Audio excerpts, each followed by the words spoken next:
Hi, this is Ate Del Dumundon. Wow, so tiring to do the packing. Need na pa uwi lahat mga gamit sa Pilipinas. There, my last and third one. And then another one the other side. Plus another one. Yung mga last na gamit. Saka ko na lang ipauwi yung mga yun pag malapit na akong pauwi. For the meantime, I need to clear out everything dito sa bahay ni Miss Ling. There, after this one, ipack ko rin yung mga gamit niya. Mga dadalhin namin doon sa lilipatan namin pansamantala. And then, yung iba, iiwan na lang namin dito habang ginagawa tong bahay niya. There. Kasi by September, mag-start na yung Indonesian. I don't know about sa akin. So, I cannot do things clearly. Because I need to send all this cargo boxes, mga gamit, lahat ng gamit. Ayokong iwanan, ayokong itapon. There. So, at least natapos ka na bukas. There. I know I need to pack Mr. Ling's also. Then Saturday, pupunta dito yung anak niya. Titignan nila yung mga itatapon na gamit niya. There. Kasi hindi naman niya ginagamit na. Kaya yung mga sapatos na tinapon ko na yung mga boots. Kasi hindi naman pwedeng gamitin sa Pilipinas yung mainit. There. Kaya at least nabawasan yung mga gamit niya. There. Kasi medyo mahina na rin si Mr. Ling. Halos hindi na siya makatayo pag walang mag-alalay. Kaya nakakatakot kasi paalis na ako soon. And then lilipat kami. And then siyempre mapapagod. There. Kailangan nilang i-fix yung banyo niya para siyang maligo, comfortable siyang maligo kasi hindi na siya nakakatayo maigi. Mahina na yung mga paa. Oh, good Lord. Sana walang mangyari sa kanya bago ako aalis kasi mahirap na. Kawawa naman, iiwanan ko na. Kasi tiyak pag iniwan ko yan, wala na, palagi na lang nakapikit yan siguro.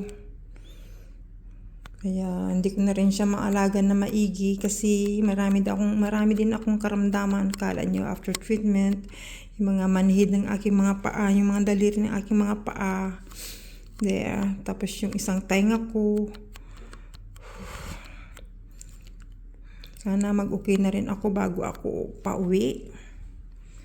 Yeah, at makatulog na ako ng regular kasi hanggang ngayon yung gabi ko, umaga ang pagtulog ko, kaya pasensya yung mga wala ako dyan sa mga live niyo, especially kay Kuya Bal, sa mga ambassadors and the rest.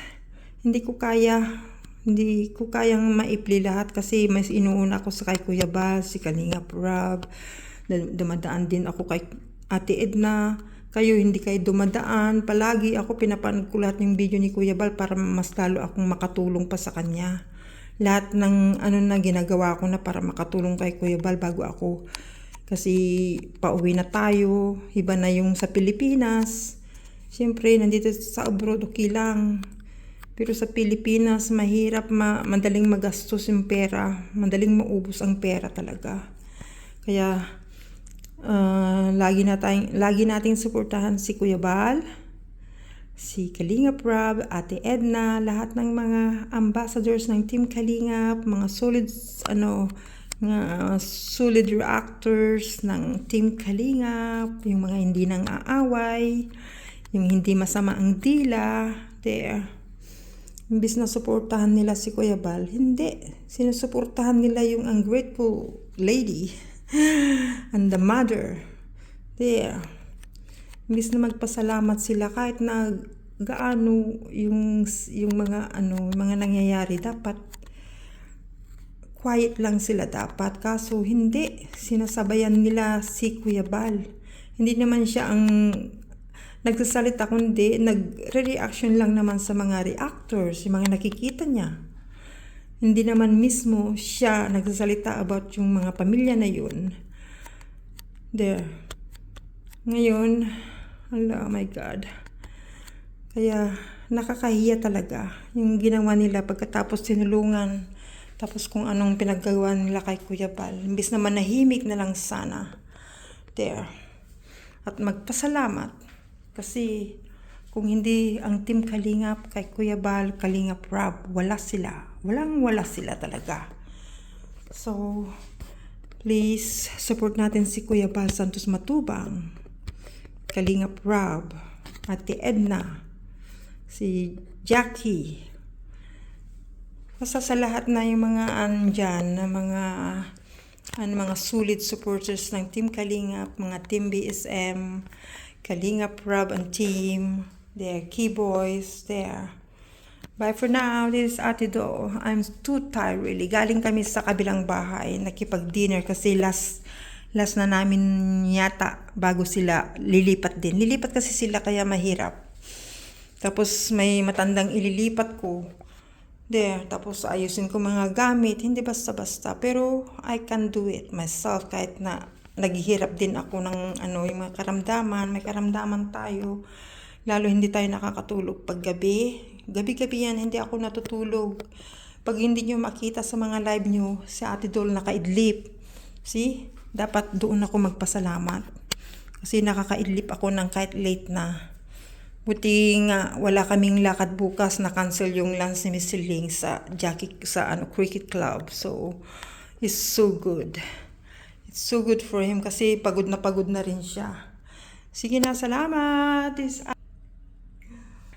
Pawis na pawis ako. Too tired really talaga. There, bukas kukunin na lang bukas yan. There, every time na ako ng box dyan, may kalakip na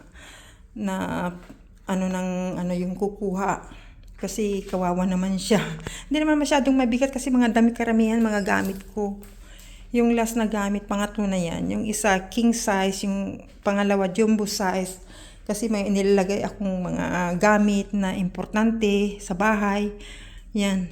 Ito mga damit, pinahabol pa yung mga damit nung isa doon, yung manugang namin, kaya nailagay ko yung iba, tinanggal ko yung unan ko. Kasi pati unan. Kasi maganda yung unan ko. There. Nagtahi na rin ako ng pantakip niya. So, it's good. There, nakagawa na ako ng pantakip para maganda yung unan. Pang loob. There. Bye for now. Thank you so much mga solid dyan na nanonood din sa akin. Pasensya na po kayo kasi si Ate Dol ay very busy at saka may makaramdaman talaga. Pero okay lang ako, nakakaya ko naman. Basta walang mang-stress sa akin. Kasi pag na-stress ako, hindi maganda yung pakiramdam talaga. Kaya I don't want to be stressed. Kung ano ang nandyan, yun na. So bye-bye na. Thank you so much everybody. Good night.